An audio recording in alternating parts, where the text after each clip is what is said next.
자, 모셔보겠습니다. IMG 골 리서치센터 김명실 연구위원 나와 계십니다. 위원님 안녕하세요. 네, 안녕하세요. 네. 그렇게까지 이제 오랜만에 뵙지는 않아요. 한 달 이제 만인 것 그렇죠. 같아요. 한 네. 달 정도 뭐 이렇게 몇 주 만에 뵙는데 시장은 확확 변하고 변수도 좀 많이 생기고요. 맞아요. 최근에 또 지정학적 변수가 생겨서 시장 상황 어떻게 보고 계셨습니까? 일단 채권 네. 시장에는 부정적인 뉴스들이 부쩍 많아진 것 같아요. 채권 시장이 부정적인 게 맞습니다. 뭐 첫 번째로는 이제 정부 정책 기대감 때문에 결국에는 추경 얘기를 빼놓지 않을 수는 없죠. 그래서 네. 이제 뭐 국회 통과를 앞두고 있긴 한데 2차 추경이 발생했을 때 채권 시장 입장에서는 국채 발행량이 늘어나고 재정에 대한 부분들이 문제가 될 수 있다. 이런 부분들 때문에 금리가 올라갈 수도 있고요. 두 번째로는 말씀 주신 대로 지금 이란 이스라엘 지정학적 리스크 확대 때문에 유가가 많이 올랐죠. 네. 그래서 이제 그동안 잡혔던 물가가 유가 때문에 다시 올라가서 뭐 연준이든 하늘이든 금리 못 내리는 게 아니냐 이런 불확실성도 채권 시장에 부정적으로 다가오는 것 같습니다. 네. 채권 시장은 이렇게 부정적인 뉴스가 한 달 사이에 좀 부쩍 늘었다. 주식이랑 반대죠. 주식이랑 네. 그러게요. 한국 주식 시장은 그 최근 한 달 동안에 그래도 좋은 모습을 좀 보였었는데 맞습니다. 그 부정적인 이슈들을 그래서 심리들을 실제 시장 가격이나 뭐 금리 이런 것들도 좀 반영을 하고 있습니까? 일단 금리는 최근에 뭐 단기 장기물 다 많이 올랐어요. 기준금리가 5월 달에 국내가 한 차례 내렸잖아요. 기준금리 인하에도 불구하고 지금 시장금리는 인하 속도를 못 따라가고 결국에는 앞서 말씀드린 재료들을 반영하면서 계속 정체되어 있거나 장기물 같은 경우는 추경 때문에 올라가는 흐름들을 보여주고 있고요. 뭐 미국도 마찬가지일 것 같아요. 뭐 여전히 미국 장기물 같은 경우는 재정에 대한 우려감들이 지배적으로 작용을 하면서 뭐 10년물 기준으로는 뭐 4.40, 4.50 이런 밴드에 갇혀 있는 흐름들 나타나고는 있습니다. 지금 이제 이번 주 FOMC가 있긴 한데 뭐 사실상 동결이 컨센서스긴 해요. 근데 시장에서는 결국 주목할 수 있는 부분들은 지금 이전에 점도표에서 올해 금리나 횟수를 2번으로 이제 정해놨잖아요. 이걸 한 번으로 꺾을 것인지 아니면 2번 그대로 유지할 것인지 요 두 가지로 지금 의견이 나뉘는 모습들인 것 같고 일단 저희는 그럼에도 불구하고 점도표 변화는 없을 것 같아요.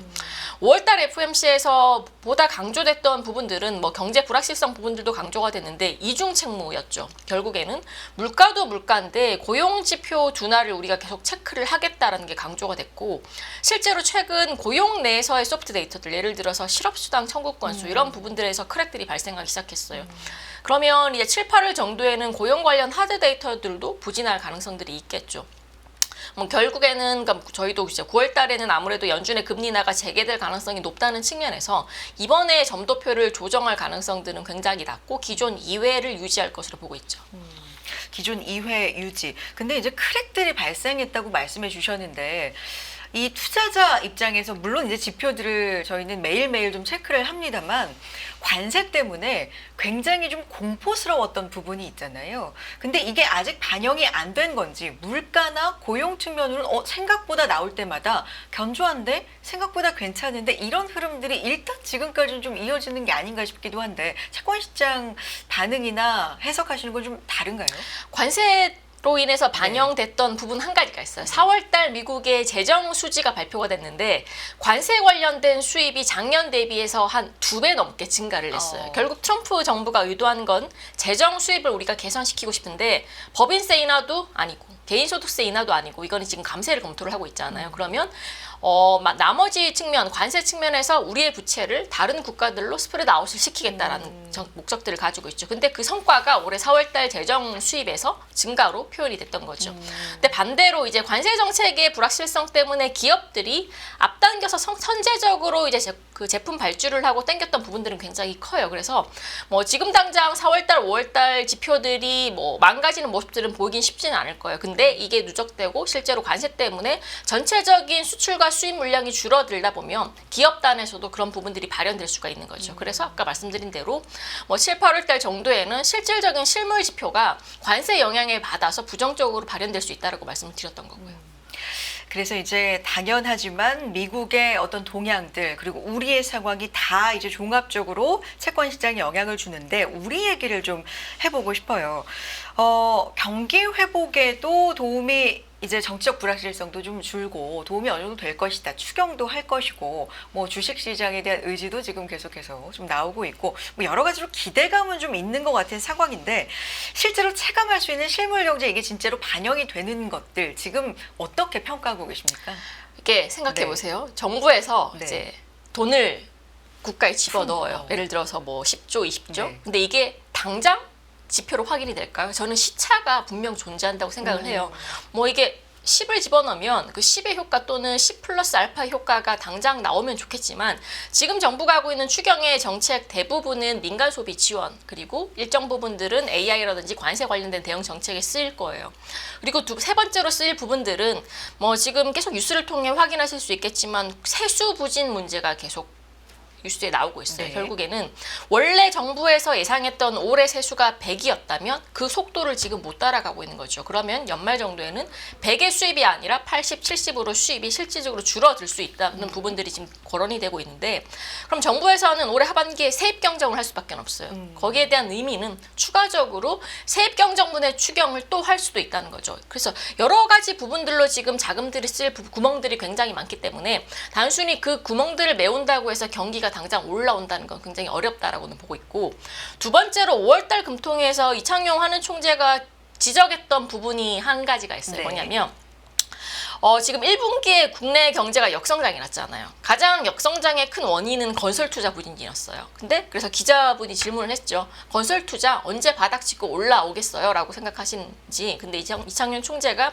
아마 올해 연말 정도에는 바닥을 찍고 올라오는 흐름들이 확인되지 않을까요? 라는 것이었어요. 그 말은 즉슨 올해 내내 건설 투자 부진은 지속될 수밖에 없고 하느니 그래도 워낙 정부 기관이다 보니까 긍정적으로 반영을 하잖아요. 그럼 하느니 연말이라고 그러면 실제는 내년 상반기 정도는 돼야 건설 투자가 개선되는 모습이 확인될 거예요. 그럼 건설 투자 올해 내내 쩔어 있을 거고 거기다가 이제 민간 소비 역시나 마찬가지로 지금 민간 소비 제가 차트들을 들고 왔는데 네. 지금 코로나 상황을 제외하더라도 민간 소비 증가율은 장기적으로 계속 하락하고 있는 모습들이 관측이 됐어요. 뭐 예를 들면 2018년, 19년의 민간 소비 증가율은 연간 한 3%대 증가율을 보였는데 최근 6분기간 민간 소비 증가율은 1%를 언더를 하고 있어요. 돈을 쏟아붓는다고 하더라도 이게 즉각적으로 소비로 연결되면 좋겠지만 국내 경제는 구조적인 문제점들을 가지고 있는 거죠. 첫 번째로는 출산율 하락, 두 번째 고령화 이런 부분들 때문에 당장 민간 소비 개선이 뭐 10조, 20조를 쏟아 넣는다고 하더라도 살아나기는 어렵지 않을까라고 보고 있고요. 그래서 그런 것들 봤을 때 올해 하는 성장률 0.8% 제시를 했어요. 이거는 이제 1차 추경분 13조 원을 감안한 수치인데 앞으로 2차, 3차 추경이 나온다고 하더라도 이게 GDP 상승, 그러니까 성장률 자체를 뭐 1% 이상으로 끌어올리기에는 역부족 그리고 시차 측면에서도 어렵지 않을까라고 보고 있고 이 컨센서스가 달라지려면 금통위를 통해서 하느니 내년도 경제 성장률을 조정할 수 있을지 여부가 중요할 것 같아요.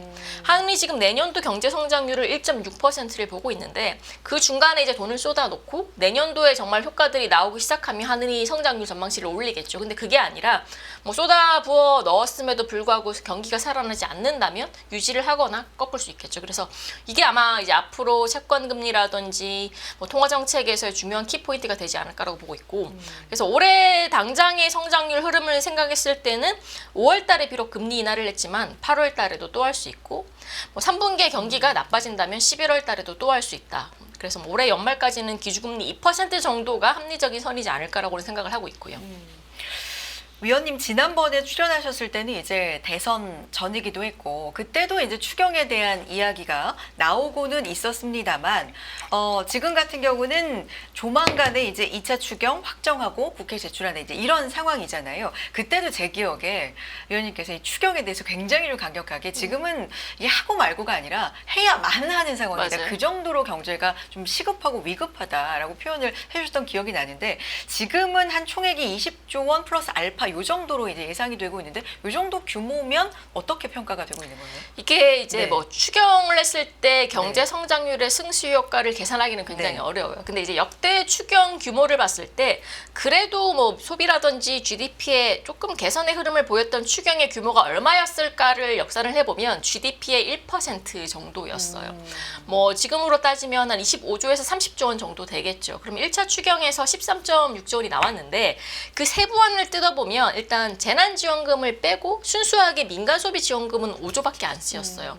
그러면 나머지 이제 소비를 살리기 위해서 필요한 금액은 뭐 20조에서 25조 정도가 더 필요하겠죠. 그래서 이번에 2차 추경안의 일부가 아마 거기에 담기지 않을까라고 보고 있고, 뭐 세부안이 어떻게 정해질지는 모르겠어요. 근데 소비에서 비중이 높다 그러면 이게 이제 어디든 포함되면서 이제 뭐 소비의 진작 효과로 쓰일 수가 있을 것 같은데, 저는 그것도 부족하다고는 생각을 해요. 아까 말씀드린 것처럼 지금 워낙 구조적인 요인이 심각하고 소비는, 거기다가 저희가 이제 관세에 대한 부분들을 간과할 수가 없는 게, 앞으로 4월 달부터 시작해서 한국은 수출이 망가지는 모습들이 확연하게 나타날 거예요. 기존의 2.5%였던 관세가 4배가 올라서 네. 10%가 됐잖아요. 지금 미국은 그것 때문에 세수가 증가를 했는데, 그러면 거기에 대한 부담감들은 관세를 맞는 국가들이 떠안아야겠죠. 근데 국내 수출의 대미국 흑자 의존도는 100%를 넘어요. 결국에는 뭐 중국이랑 호주, 일본한테 무역 적자가 터진 걸 그동안은 미국의 무역 흑자로 메우던 구조였어요.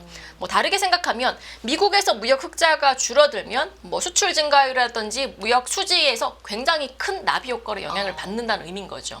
그래서 저희가 이제 만약에 대미국 무역 수지가 한 10% 정도 줄어들었을 때 계산을 해보면 수출 증가율은 한 2% 정도 빠지고 30% 정도 줄어들 때 가정을 해보면 6% 정도 빠지게 돼 있어요. 네네. 작년에 미국 국내 수출 증가율이 전체로 따지면 8% 정도 증가를 했는데 올해는 100% 마이너스로 전환이 될 거예요. 그러면 건설 투자 계속 다운사이클 가고 있고, 민간 소비 뭐 정말 정부에서 돈 풀어 넣어서 스테이를 시키더라도 수출에서 망가지는 속도가 워낙 크기 때문에 올해 성장률 자체는 저는 굉장히 어렵고, 주식 같은 경우는 당연히 기대감들을 반영하는 자산의 특성이 굉장히 강하잖아요. 근데 채권은 기대감보다는 그 상황의 팩트들을 반영을 하는 거예요. 특히나 이제 위험 관련된 요소들은 워낙 크게 반영하다 보니까 그게 안전자산인 거고. 그래서 주식시장이 단순히 올라간다고 해서 경기가 정말 살아난다라고 단정 짓기에는 굉장히 저는 어려운 상황이지 않을까라고 보고 있고, 이후에 봐야겠죠. 그래서 뭐 주식은 이제 뭐 AI 투자라든지 이런 활성화 정책에 대한 프라이싱을 하면서 올라갈 수는 있겠지만, 채권은 그거랑은 성격이 굉장히 다른 자산이고, 거기다가 한국은행이 금리 인하 사이클을 멈추지 않을 거라는 확신이 커질 수밖에 없기 때문에, 오히려 추경에 대한 그런 리스크들이 해소되는 시점부터는, 그때부터는 금리도 조금 흘러내리지 않을까, 빠지지 않을까로 보고 있고, 그 시점은 4분기 정도로 생각을 하고 있어요. 왜냐면 한국은행이 계속해서 지속적으로 좀 얘기했던 게 이 한국은행 총재도 실기 얘기가 나올 때마다 조금은 이제 목소리를 높여서 항상 이제 얘기를 좀 적극적으로 해왔던 걸로 기억을 하는데, 이게 통화 정책만으로 방어가 되는 게 아니라 맞아요. 재정을 써야 네, 돼요. 재정과 합쳐져야 된다라는 얘기를 좀 많이 강조를 했던 것 같은데, 이제는 이제 추경 2차 뭐 이렇게 얘기가 논의가 좀 활발하게 되고 있는 상황이고, 그렇다면 금리 인하까지 이제 더해져서 조금 더 효과를 발휘하느냐, 이럴 때 한국은행이 근데 생각해야 될 이 부분 중에 하나가 최근에 또 계속 얘기 나오고 있는 부동산이 있거든요. 이건 지금 어떻게 가고 있는 겁니까? 맞습니다. 네. 뭐 결국에는 한국은행도 굉장히 힘들긴 해요. 왜냐면 가계부채랑 부동산 생각하면 금리를 이렇게까지 내려도 되나라는 고민은 들 수밖에 없을 것 같고, 특히나 이번 이창용 총재 같은 경우는 그동안 이전 총재를 보면 경기 쪽에 포커스를 맞췄다면, 이번 총재님께서는 금융 안정, 그리고 상당한 부분에 관심이 굉장히 많으세요. 뭐 저출산 문제, 노인 빈곤 교육 문제, 문제도 교육 그렇고, 문제. 네. 그래서 그런 것들을 종합해 봤을 때는 이런 것들이 걸림돌이 될 수도 있는 부분들은 당연히 뭐 저희도 생각할 수밖에 없는데, 근데 뭐 결국에는 경중의 차이인 거죠. 부동산이라든지 가계부채 문제는 지금 정부에서 규제 정책으로 막고는 있어요. 그래서 단순히 금리를 푼다고 해서 부동산이 올라간다 내려간다라고 금리의 영향이 100% 또는 되게 상당 부분 차지한다라고 말을 하기는 조금 어려운 거죠. 그래서 이것도 공조가 필요하긴 해요. 금리를 내려서 경기를 살리는 건 오케이. 근데 기대 심리 때문에 부동산이 올라가는 건 어쩔 수가 없어요. 주식이랑 마찬가지인 건데, 이거 잡자고 한국은행이 금리를 안 내려서 경기를 망가뜨리는 부분들이 있다면 그게 또 손해가 큰 거죠. 그래서 지금의 시기 자체는 골드타임을 놓치기 전에 재정정책과 통화정책이 동시에 나와서 경기에 펌프를 넣는 게 훨씬 더 중요한 시기라고 생각을 하고 있고요.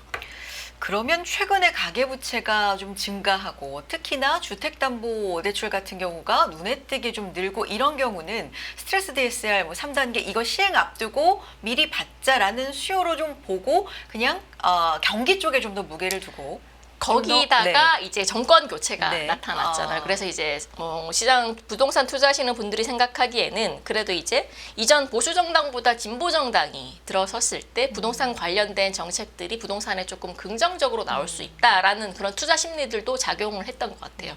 그래서 복합적으로 연결되어 있어요. 단순히 금리 때문에 부동산 오르니까 금리 못 내려 이런 문제 단순한 문제는 아닐 것 같고 뭐 정권 교체에 따른 기대감들 그리고 규제 직전에 뭐 이제 투자를 하겠다라는 그런 선제적인 수요들이 다 복합되면서 대출이 증가했던 거고 결국에는 부동산 시장이 계속 살아나려면 경기가 받쳐줘야 돼요. 근데 지금 단순히 심리감 때문에 부동산 가격이 오르고 또 근데 양극화가 나타나고 있어요. 과거에는 부동산 가격이 올랐을 때는 서울뿐만 아니라 뭐 대구며 부산이며 지방, 인천 다 올랐잖아요. 근데 지금의 부동산 가격이 트렌드를 보면 서울의 일부 지역만 올라가고 있어요. 그러게요. 뭐 결국에는 돈이 그동안은 다 스프레드 아웃되면서 다 같이 올라가다가 지금은 돈의 파이 자체가 줄어든 거죠. 그래서 투기성 성향이 굉장히 강하게 형성되다 보니까 뭐 지방 지역보다는 일부 서울 지역 중심으로만 올라가서 이걸 가지고 가계대출이 증가하고 부동산 문제가 지금 가격 상승으로 붐이 나타나고 있다라고 단정하기에는 좀 어렵지 않을까라고 보고 있는 거고요. 어제 금통위원들 발언 보니까 뭐 부동산 시장하고도 그렇고 커뮤니케이션이라는 단어를 굉장히 좀 많이 쓰던데 시끄러운 한은 좀 표방하고 있잖아요. 계속해서 좀 시장 상황과 커뮤니케이션을 하지만 경기 쪽에 방점을 두고 금리 인하 기조에는 변함이 없을 것이다. 라는 의견도 그렇죠. 갖고 계시는 거예요. 5월 달에도 포워드 가이던스에서 4대2로 네. 금리 인하 필요하다고 나왔잖아요. 그런 거 보면 그 상황에 지금 경기 단에서는 안 좋아졌으면 안 좋았었지 좋아졌을 부분들이 없으니까 하늘의 금리 인하 기조는 저는 계속 간다라고 생각을 하고 있고요. 대출 금리 같은 경우는 최근에 정부가 이제 은행 뭐 몇 대 은행 불러서 좀 관리 이런 거 요구하기도 하고 이렇게 좀 나오고 있는데 대출 금리 같은 경우는 변동이 좀 있는 겁니까? 그쵸. 뭐 네. 관리를 하면 어쨌거나 은행단에서는 대출을 쪼일 수밖에 없어요. 뭐 이제 시장금리에 연동돼서 같이 내려가기에는 정부의 눈치도 봐야 되고 이런 부분들이 이제 정부와의 공정거죠. 뭐 시중금리 자체는 당연히 경기 활성화를 시키기 위해서 풀어야겠지만 이제 반대로 주택 관련된 대출 같은 경우에는 정부에서 조금 묶어줘야 어느 정도 이제 부동산 시장의 뭐 과열 자체를 막을 수가 있는 거죠. 그래서 GDP 대비해서 가계부채가 높다 이게 어제 오늘 얘기는 아닌데요. 지금 우리나라가 결국에는 다른 나라와 비교했을 때 어느 정도 수준인 건지 이것도 좀 한번 체크해 보면 좋을 것 같아요.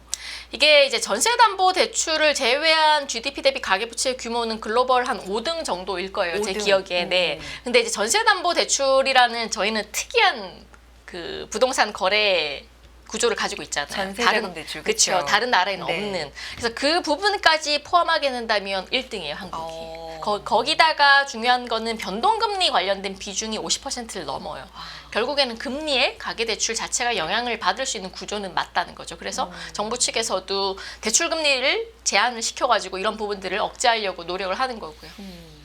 그러면 지금의 금리를 일단 정부 초기이기도 하고 앞으로의 상황 지금 경기가 어느 정도 거의 최악이다라는 평가를 받는 상황에서 새 정부가 들어서기도 했고 부동산도 이렇게 들썩이고 있는 상황 세계 불확실성이 증가하고 있는 이런 상황에서 일단 너무 멀리는 볼 수 없고 한 단기적으로 올해 말까지의 금리 상황을 한번 예측을 해본다면 어떻게 시장에서 좀 분석하고 계세요? 3분기 때는 금리 올라갈 거고요. 3분기 때는 네. 금리가 올라간다. 뭐 그건 아까 말씀드린 것처럼 추경 때문에 100% 올라가는데 국고채 이건 기준금리 말씀하신 게 아니고 네, 시장금리입니다. 시장금리가. 네, 시장금리는 결국에는 수요와 공급에 의해서 움직이잖아요. 공급이 많으면 다 가격은 떨어지고 금리는 올라간다라고 말씀을 드렸고, 뭐 지금 상반기까지는 국고채 월간 발행액이 10조 원대였어요. 근데 추경을 지금 30조 원 해버리면 앞으로 이제 7월부터 적어도 뭐 연말에는 국고채 발행 줄이기 때문에 한 3분기 정도에까지 국고채 발행의 추경분을 감안하게 된다면 월간 발행액이 20조 원 이상으로 넘어가요.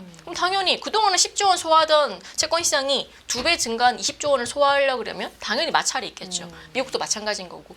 그래서 3분기는 금리가 위험한 구간이라고 말씀을 드리고 싶고 4분기는 이제 계절적으로 국고채 발행이 줄어들어요. 뭐 기관들의 부클로징도 일부 있기 때문에 정보식을 반영을 하는 거고 거기다가 채권 시장이 불확실성이 확실하게 바뀌게 되면 오히려 이거는 채권 금리에 우호적으로 반영을 할 수밖에 없어요. 그동안은 추경이 얼마나 나올지도 모르겠고 혹시나 많이 나오면 어떡하지? 뭐 이런 부분에 대한 불확실성이 있잖아요. 근데 3분기에 추경이 정해지고 그게 시장에 다 뿌려지고 난 이후에는 펀더멘털을 반영할 수밖에 없다는 거죠. 그러면 그때부터는 뭐 캐리에 대한 매력도 이런 수요들도 커질 수밖에 없어서 채권 금리가 그때는 피크를 치고 내려오는 흐름들이 나오지 않을까라고 저는 전망을 하고 있는 거고요. 그럼 3분기에 시장 금리가 올라간다. 그러면 이제 채권으로 따져서 가격 자체는 내려간다는 얘기인데 그럼 채권 투자하시는 분들이 생각할 만한 부분 뭐가 있어요? 올라갔을 때 이제 잡으시면 좋죠. 근데 그게 어디가 꼭질 줄은 저도 모르고 이제 투자하시는 분들도 이제 확신할 수 없기 때문에 계속적으로 이제 금리가 튀고 어느 정도 선에 왔다고 싶을 때는 분할 매수를 계속 시도를 하시는 게 좋은 방법이실 것 같고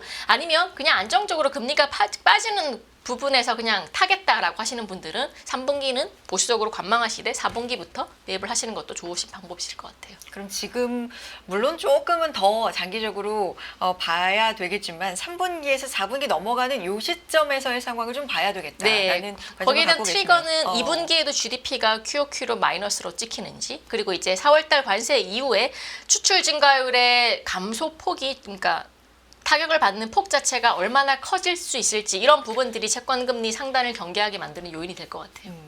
미국 채권을 보면요. 아, 미국도 골치가 아파요. 근데 제가 말씀드리고 싶은 부분들은 상반기보다 하반기는 변동성이 덜 할 거예요. 이제 상반기 때 미국 국채 시장이 한번 당했잖아요. 뭐 중국의 미국 국채 썰도 있었고 여러 가지 재정적인 이슈들도 있었는데 거기에 대해서 지금 미국 내에서 준비를 굉장히 많이 하고 있어요. 재정부랑 연준 쪽에서. 첫 번째로는 이제 7월, 8월 달에 부채한도 협상 타결되면 재무부는 바이백을 할 수 있고요. 시장에서 금리 흔들리면 살 수 있죠.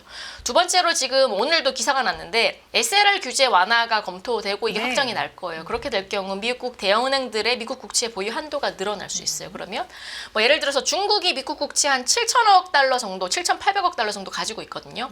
근데 그걸 다 팔진 않을 거예요. 그럼 절반 정도 판다고 가정하는 최악의 케이스에서 이걸 누가 흡수를 할 수 있느냐? SLR 규제 완화되면 은행들의 보유 한도가 한 20% 정도만 늘어나더라도 이걸 흡수를 할 수 있는 거죠. 그리고 세 번째로 아까 지니어스 액트 법안 통과 말씀을 주셨는데 스테이블 코인 발행사들이 통상 한 66% 정도를 안전자산을 보유를 해야 돼요. 미국 국채를. 현재 테더라든지 주요 발행사들이 가지고 있는 미국 국채 보유 금액이 1,100억 달러 정도 되거든요. 한국이 가지고 있는 것보다 조금 더 많아요. 미국 국채를 가지고 있는 양보다. 근데 지금 재무부에서 2028년까지 지금 스테이블코인 시장이 2조 달러 정도 성장을 할 거라고 말씀을 주셨잖아요. 그러면 비율을 곱해보면 스테이블코인 발행사들이 앞으로 봤을 때 2028년까지 미국 국채를 보유할 수 있는 금액은 1.2조 달러까지 늘어나요. 그러면 일본이 가지고 있는 미국 국채 보유 규모보다 이게 더 많아요. 그래서 이런 부분들은 수요 측면에서 보완 대책인 거죠. 그래서 상반기 대비해서는 하반기 때 국채금리, 미국 장기물의 변동성들은 저는 줄어들 수 있다고 생각을 하고 있고 그리고 가장 결정적인 건 재정 수지 개선.